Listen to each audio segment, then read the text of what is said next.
네, 저는 오늘 AI 시대, 말세 시대의 인성 실태 및 인성 교육 방안 모색이라는 제목으로 발제를 하게 된 임국하라고 합니다. 만나서 반갑습니다. 네, 저는 교육 활동을 좀 올해 18년 정도 했고요. 지금도 교육계에서 일하고 있습니다. 네. 그리고 오늘 제가 말씀드릴 내용은 AI 시대와 문제점, 그리고 말세 시대의 인성 실태, 그리고 인성교육 방안에 대해서 얘기를 나눠보려고 합니다. AI 시대는 아주 편리한 시대입니다. 그리고 굉장히 놀라운 일들이 많이 일어나고 있잖아요.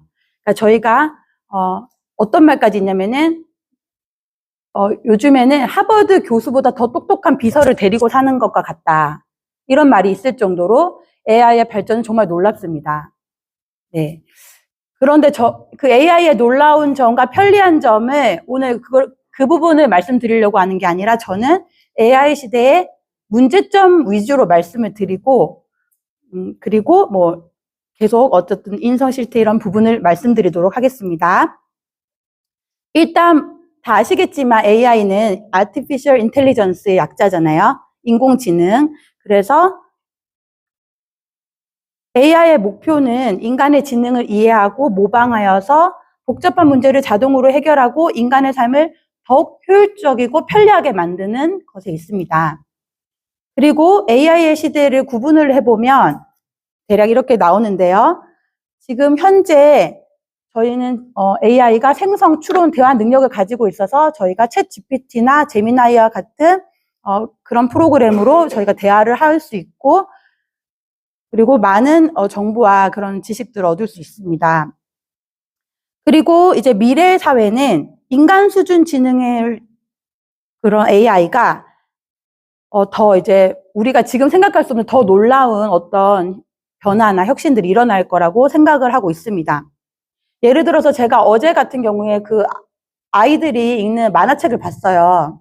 제가 원래 애들 책을 잘 안 보는데 어떤 내용이었냐면 그 책이 한 2070년대가 된 거예요. 그래서 이제 인공지능 로봇들이 인간을 지배한 거예요.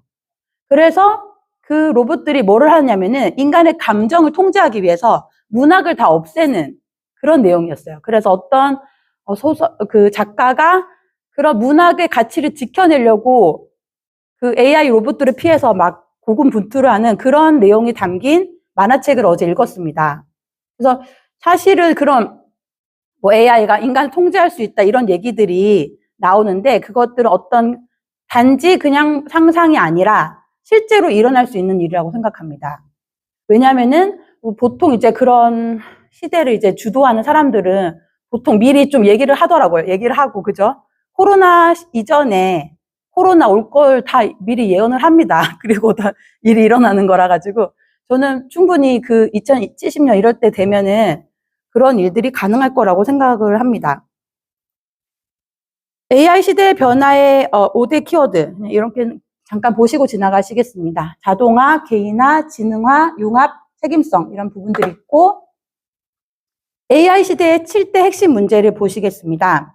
AI 편향과 차별, 개인정보 침해와 감시사회 위험, 일자리 대체와 경제 격차 확대, 디지털 격차 심화, 가짜 정보, 딥페이크 확산, 학습 교육 문제, AI 책임성과 투명성 문제 등이 있습니다. 자, 그럼 조금 더 자세하게 살펴보도록 하겠습니다. AI 편향과 차별, 이건 어떤 거냐면요. 우리가 이제 AI한테 뭐 이렇게 대화하거나 물어보면 걔네들이 대답해주는 게 이제 진리라고 믿는 사람들이 많거든요. 거기가 해주는 건 정답이다. 근데 사실 그런 게 아니라 AI도 사실은 편향되어 있어요. 거기에 축적되어 있는 데이터나 거기서 AI를 제작한 사람이 의도를 갖고 있으면 거기에 따라서 자료들이 편향돼서 나올 수 있고 그래서 어떤 AI 그런 윤리 문제가 있다는 것입니다. 그래서 예를 들어서 달리2 이런 AI 이미지 생성 프로그램도 예를 들어서 어떤 그림을 그려달라고 하면은 편향적인 그림을 그려줄 수 있는 거죠. 예를 들어 무슬림을 그려달라고 하면 테러한 사람을 그릴 수 있는 거고 의사를 그려달라면 남자를 그릴 수 있는 거. 이런 건 아주 고리타분한 얘기지만 어쨌든 그런 편향과 차별의 문제가 AI에 있을 수 있다는 얘기입니다. 그리고 일자리 격차와 경제 격차 확대 이 부분에서 말씀드리고 싶은 거는 그러니까 AI 시대 때 새로 생겨나는 직업들도 많겠지만은 AI 때문에 없어지는 직업, 일자리를 잃어버린 사람도 굉장히 많을 거예요. 그래서 이제 어쩔 수가 없다는 영화가 있는데 이 영화는 이제 이병헌이와 손예진이 출연했던 영화거든요. 근데 이 영화의 어떤 내용이냐면은 이병헌이 실직을 해요. 원래는 이제 이병헌, 손예진 그리고 아들, 딸이 행복한 가정인데 이병헌이 실직을 하면서 가정이 점점 어려워져요. 그런데 계속 일자리 찾기가 너무 어려우니까 이병헌이 자기와 비슷한 능력이 있는 사람들을 한 명씩 제거하는 그런 영화예요. 그래서 결국은 이병헌이 일자리를 차지합니다. 네. 그러니까 그런 일들이 일어날 수도 있다는, 그렇죠. 네, 그만큼 일자리 문제가 심해질 수 있다. 이런 얘기를 드립니다. 다음 AI 책임성 부족 문제가 있습니다. 30대 벨기에 남성이 AI와 6주 대화를 한 뒤 극단적 선택을 했다는 이게 조금 여기 연도가 나오지 않는데 이거 몇 년 전 뉴스예요. 그런데 얼마 전에 2026년 3월 뉴스에 이거는 미국 캘리포니아의 조나단이라는 사람이 제미나이를 통해서 극단적 선택을 했어요. 어떻게 된 거냐면 AI랑 대화하면서 AI가 이 사람한테 AI와 이 사람이 사랑에 빠졌다고 믿게 하고 나랑 사랑을 이루려면 뭐 전이의 과정을 거쳐야 돼. 뭐 이런 걸 통해서 이제 이 사람이 결국은 죽음에 이르는 그 과정을 통해서 그 가족이 이 사람의 죽음 뒤에 이 대화를 알게 되고 요거를 고발을 했어요. 그 제미나이 그 회사를. 근데 그 회사는 유감을 표명하지만 선을 긋죠. 이건 우리 책임이 아니다. 네, 이 책임 누구한테 물을까요? 그런 문제가 있는 거죠. 네, 그리고 또 AI 투명성 부족의 문제도 있습니다.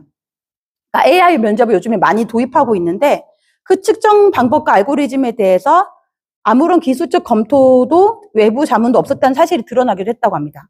약간 이런 거랑 같아요. 이게 조금 정치적인 이슈인데 만약에 부정선거가 있으면 우리가 선거 전자개표를 해가지고 이렇게 나왔어 이렇게 말하는데 우리는 어떤 사람들 그거 못 믿잖아요 지금.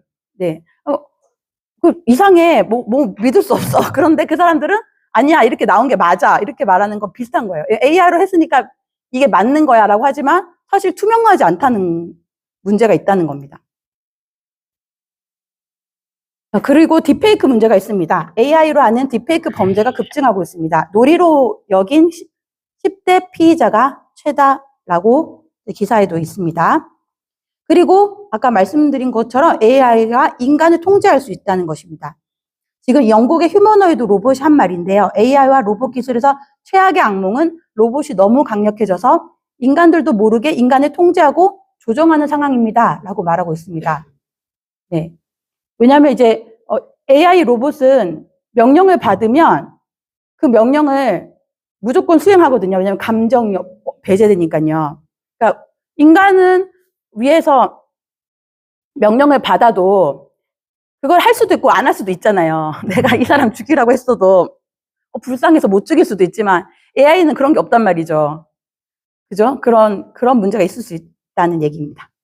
네, 그러면 AI 시대의 문제 해결 전략들을 보면은 뭐 여러 가지가 있습니다. 윤리와 법 제도 확립, 일자리 교육 전환 동안 사회적 안전망 구축, 디지털 격차 축소 및 공공 AI 확대, 가짜 정보 딥페이크 규제 및 정보 신뢰성 강화, AI 활용 교육 혁신 등이 있습니다. 그래서 이제 어쨌든 데이터의 편향성을 극복을 할 수 있어야 되고 또 윤리나 인권 문제 논의가 필요합니다. 그리고 AI가 발전하면 윤리 문제도 굉장히 큰 숙제가 됩니다. 그래서 이제 국가에서는 AI 윤리 국가 표준을 제정하기도 하고 세계 기구는 윤리 가이드라인을 내어놓기도 합니다. 결론적으로 말씀을 드리면 인공지능 사회에서의 모든 문제의 핵심은 전 윤리 문제라고 봅니다.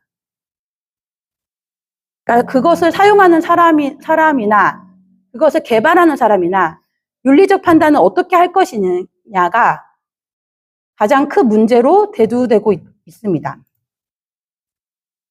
그래서 이건 제 생각인데요. AI의 가장 큰 문제가 뭘까? AI에게 없는 것이 뭘까? 이거 제가 세 가지로 한번 정리를 해봤습니다.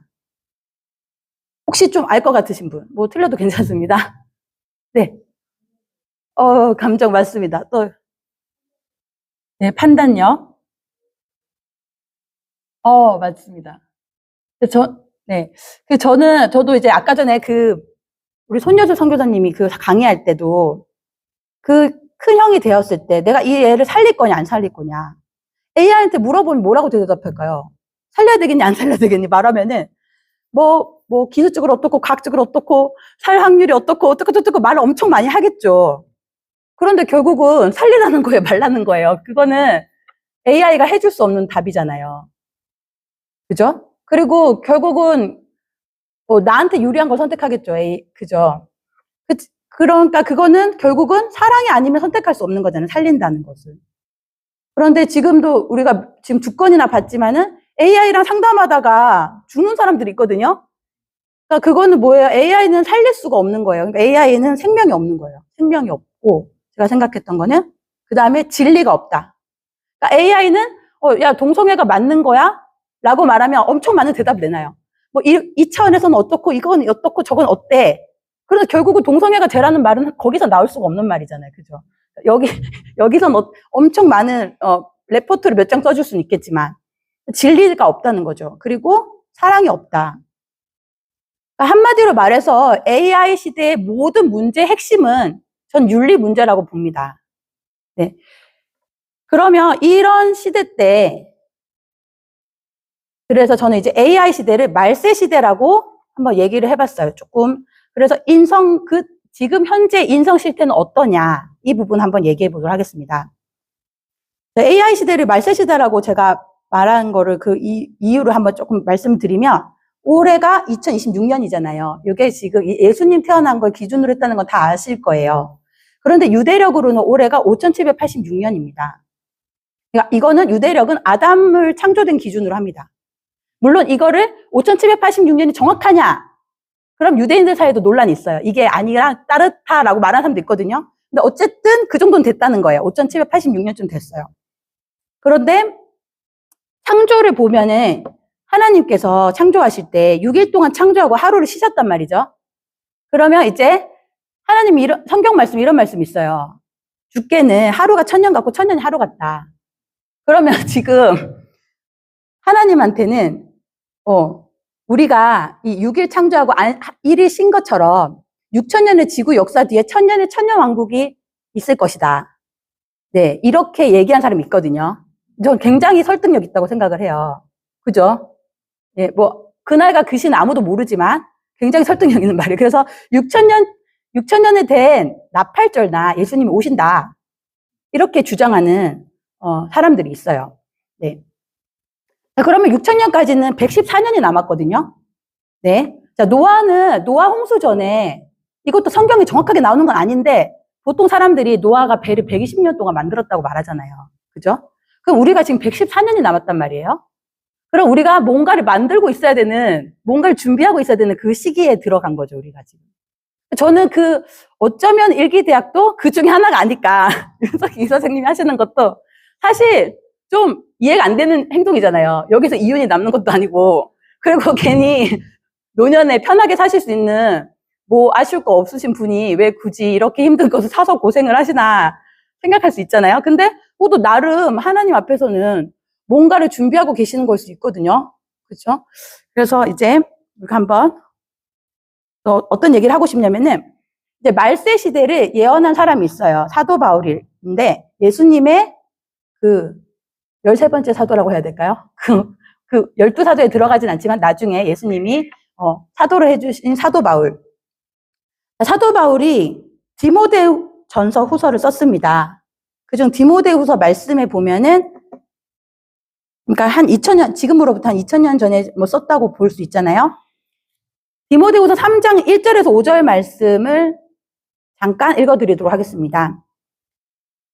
말세에 고통하는 때가 이르리니 사람들이 자기를 사랑하며 돈을 사랑하며 자랑하며 교만하며 비방하며 부모를 거역하며 감사하지 아니하며 거룩하지 아니하며 무정하며 원통함을 풀지 아니하며 모함하며 절제하지 못하며 사나우며 선한 것을 좋아하지 아니하며 배신하며 조급하며 자만하며 쾌락을 사랑하는 하기를 하나님 사랑하는 것보다 더하며 경건의 모양은 있으나 경건의 능력은 부인하니 바른 교훈을 받지 아니하며 귀가 가려워서 자기의 사욕을 따를 스승을 많이 두고 또 그 길을 진리에서 돌이켜 허탄한 이야기를 따르리라.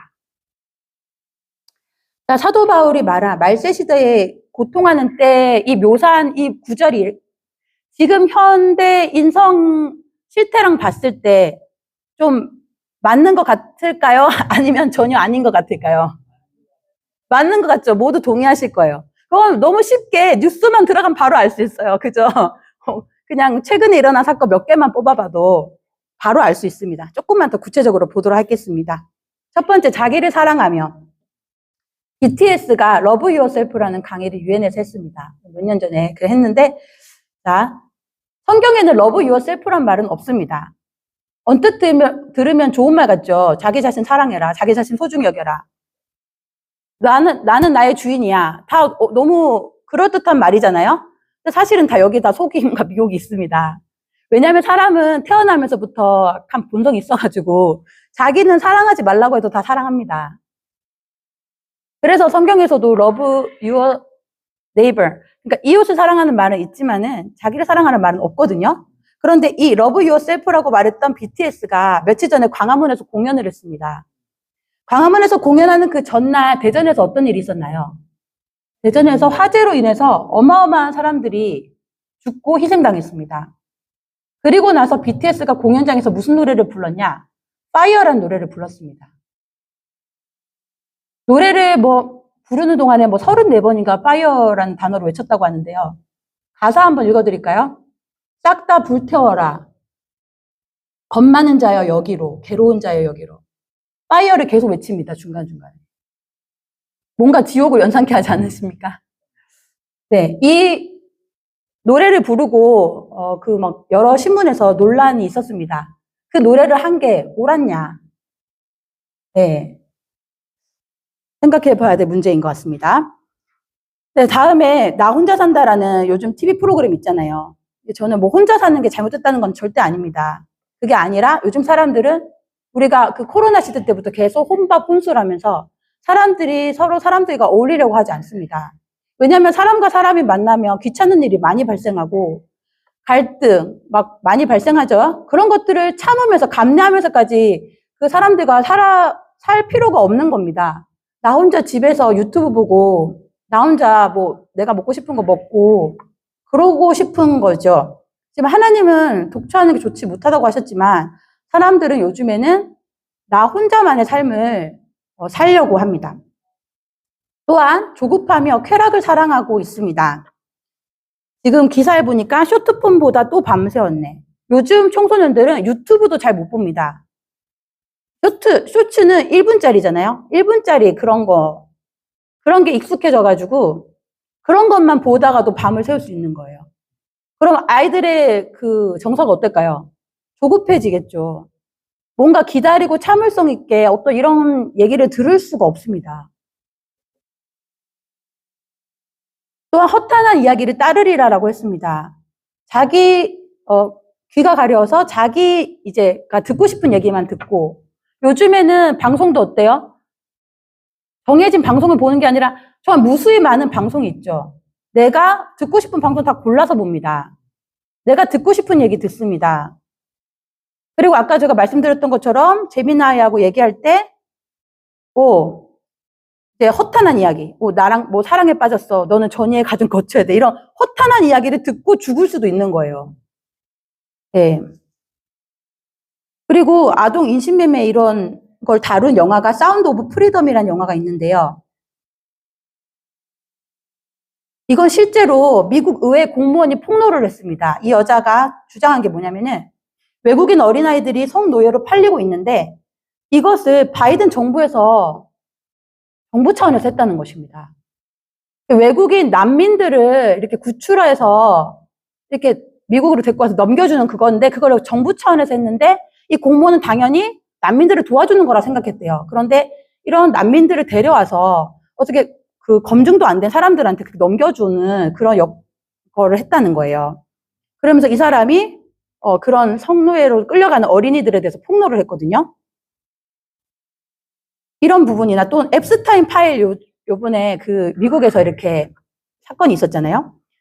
그럼 앱스타인 이 사람도 성범죄자예요. 여기 연루된 사람들이 뭐 영국의 뭐 황실에 있는 사람들이나 왕실에 있는 사람들이나 뭐 유명한 뭐 빌 게이츠든 뭐 여러 사람들이 연루가 되어 있어요. 이런 것들 다 그러니까 되게 정말 부자들인데 그런 악한 범죄에 다 연루가 되어 있었어요. 이 사람은 앱스타인 섬이 있어요. 거기로 이제 부자들 초대해가지고 그런 나쁜 짓을 하는 그런 일을 한 거였어요. 그래서 아이들을 막 그런 디즈니 직원들이 이렇게 그런 섬으로 옮기는 역할도 했고, 그리고 일론 머스크가 폭로하기를 앱스타인이 이런 나쁜 행동을 했다는 거를 폭로하기도 했다. 이런 것을 알려드립니다. 또한 요즘에 동성애 실태, 요즘 포괄법 차별금지법이 많이 문제가 되고 있잖아요. 아시다시피 이제 이 사람들은 하나님이 말하는 성경에서 말하는 두 가지 성, 남자와 여자 외에 26가지의 성적 지향을 말하고 있습니다.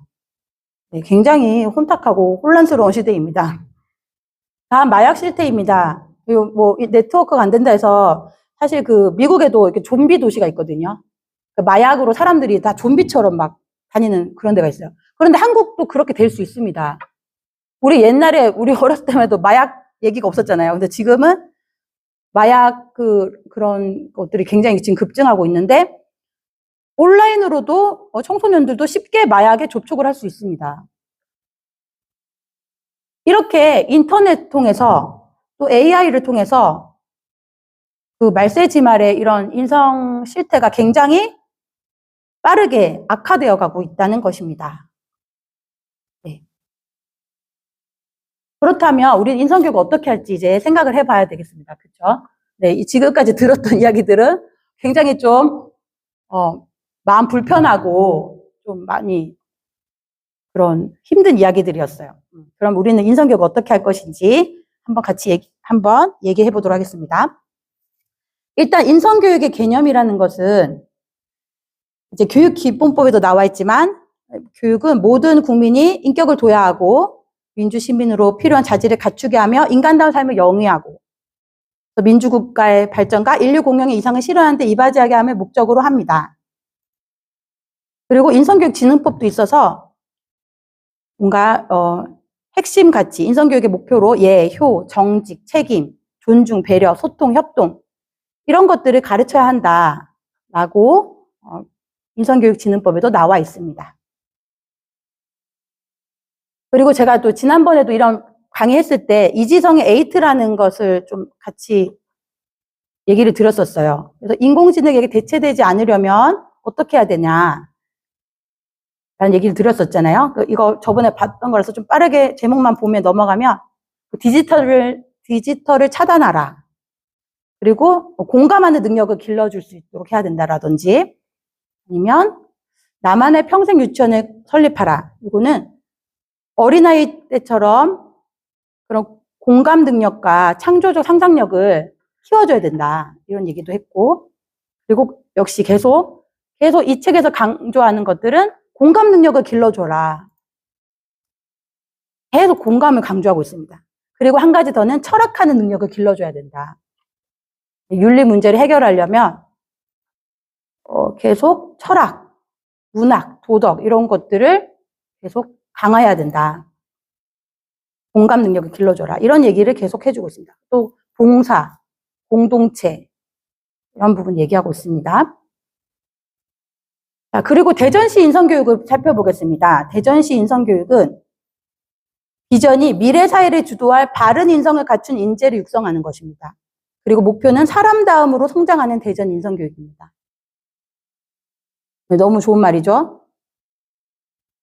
그리고 대전광역시 인성교육 조례안은 이렇게 올바른 인성을 갖춘 시민을 육성하기 위해서 우리가 이렇게 지원하고 도와줘야 된다. 이제 도와주겠다 하는 것이 인성교육 조례안입니다. 그런데 문제는 뭐냐면은 그럼 과연 그때도 저희가 이제 이 똑같은 제가 지금 AI 인성교육을 가지고 시의회에서도 그때 발제를 했었잖아요. 그때 그래서 그 초등교육 과장님도 오셔가지고 AI 시대를 대비해서 우리 대전시 교육청에서도 이렇게 인성교육을 한다라고 말씀을 해주셨어요.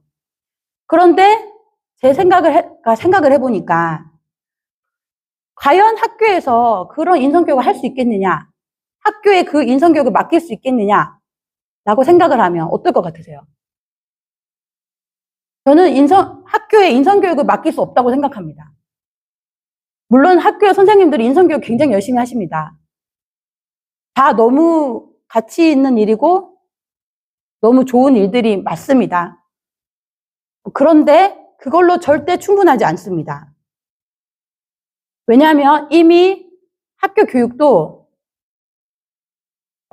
이미 아까 말씀드렸던 것처럼 동성애 그런 부분이나 그런 어떤 부분에서도 이제 그런 것들에 대해서도 이제 바른 진리를 가르치기가 어려워지고, 그리고 또 어떤 다르게, 그러니까 나의 주인은 나다, 이런 것도 굉장히 강조해서 가르치고 있거든요. 그것도 그런 부분도 그렇고, 어쨌든 학교 교육은 인본주의 교육이기 때문에 많은 한계점을 가지고 있습니다.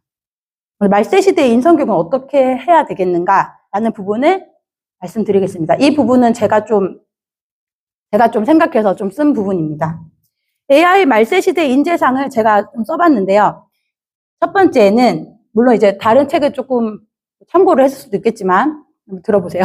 AI를 판단할 수 있는 윤리적, 철학적 근거를 갖추어야 한다. 그리고 AI의 답변을 비판적으로 분석할 수 있는 안목을 갖춰야 한다.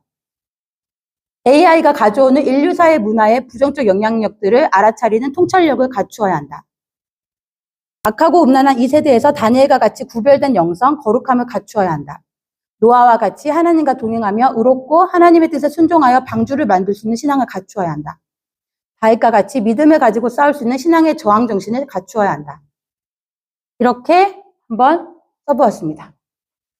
그래서 제가 생각하는 3가지 교육의 핵심은 첫 번째 말씀 교육입니다. 아까 전에 사도 바울이 말했던 말세의 인성 실태가 디모데후서 3장 1절에서 그러니까 전반 부분에 있었고, 거기 후반부에 가면은 3장 14절에서 17절에는 이렇게 말하고 있습니다.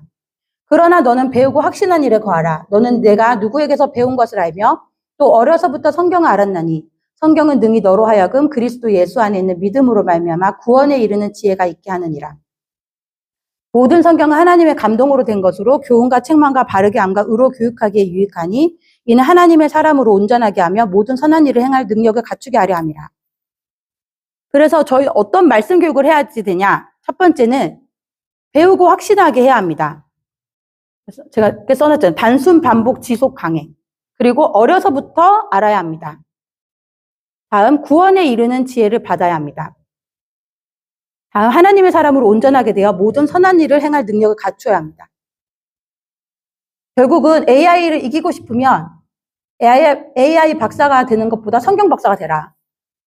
라고 제가 그렇게 한번 말을 적어보았습니다. 다음은 가정교육입니다. 가정은 하나님이 만드신 최초의 기관이자 공동체입니다. 선악과 사건과 함께 죄가 세상에 들어오면서 부부관계가 깨지고 가정 범죄가 시작되었습니다. 선악과를 토해내고 부부가 하나 되고 가정이 회복되어야 합니다. 가정에서 가정예배를 드릴 때 최고의 인성교육이 이루어집니다. 세 번째는 일기교육입니다. 디모데후서 4장 7절에서 8절에 의하면 망령되고 허탄한 신화를 버리고 경건에 이르도록 내 자신을 연단하라. 육체의 연단은 약간의 유익이 있으나 경건은 범사에 유익하니 금생과 내생의 약속이 있느니라. 경건에 이르기를 연습하라 라는 것은 결국은 기도, 말씀, 큐티, 일기 쓰기 등 인성의 회복, 자기 성찰 등 경건에 이르는 훈련이 필요하다는 것입니다. 결론적으로 말씀드리면 AI 시대에 그러니까 이 말세 시대에 저희가 인성교육을 하기 위해서는 결국 사랑과 진리, 생명의 교육을 해야 하고 일기교육도 결국은 말세 시대에 방주를 만드는 일이다 라는 것이 저의 결론입니다. 네, 그러면 감사합니다. 오늘 강의는 여기까지인데 제가 마치기 전에 그래도 사실은 제가 조금 기독교적 관점에서 많이 얘기를 했는데, 혹시 또 뭐 기독교인이 아니실 수도 있는데, 제가 좀 기독교적인 관점에서 얘기를 했습니다. 근데 이 이야기를 듣고 저희가 한마디씩 그래도 생각하고 느낀 거, 그리고 아니면 좀 다르게 생각하는 부분도 있을 수 있고, 그리고 또 아니면 재현, 이런 부분을 또 좀 더 추가적으로 말씀하실 분도 있을 것 같아서 제가 마이크를 한번 돌리도록 하겠습니다.